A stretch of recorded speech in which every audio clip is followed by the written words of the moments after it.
Hello guys, magandang gabi sa ating mga followers, viewers. Shout out sa ating mga listeners. Shout out sa ating mga followers. Hindi pa nakapag-subscribe, mag-subscribe na kayo para hindi tayo mabitin. Mabitin ha. Hindi nga, para sa lahat nating i-upload, makatanggap kayo. Kasi kayo man ang nakapag-subscribe. Oh? So, sinasabi ko, ang di pa mag-subscribe na. Wala naman itong bayad, mga kababayan. Para sa ating mga followers, viewers, shout out sa inyong lahat. Magandang gabi. Dito, mga kababayan, ang ating pag-usapan, ang ating jurisdiction, gumagana ba? Kasi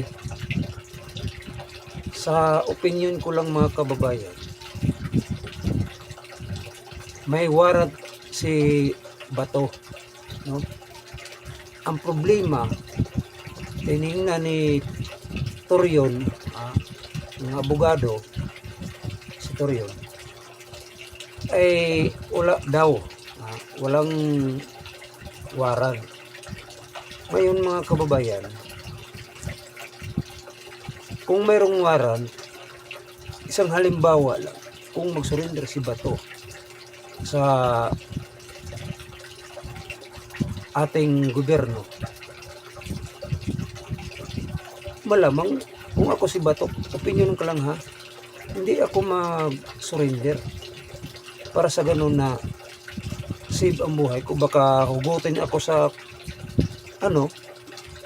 sa korte, may nagsunod nga warrant kahit wala pa, kagaya kay Duterte na mayroong warrant, ang problema kay wala, no? Sasabihin naman nila nga nag-surrender si Bato. So ang maganda dito na hindi mag-surrender si Bato sa ating gobyerno, kung mayroon man tang gobyerno. Kasi ang gobyerno natin iba nang namalakad eh. Ang gobyerno dito sa atin ang ICC, no? So ngayon, ang ICC under ng pamahalaan ni Marcos. Bakit nasasabi ko? Kasi wala naman siyang nagawang batas ang Marcos admin, no? So ito na para sa aking opinion, hindi muna siya mag-surrender hanggat hindi makaupo si Sara.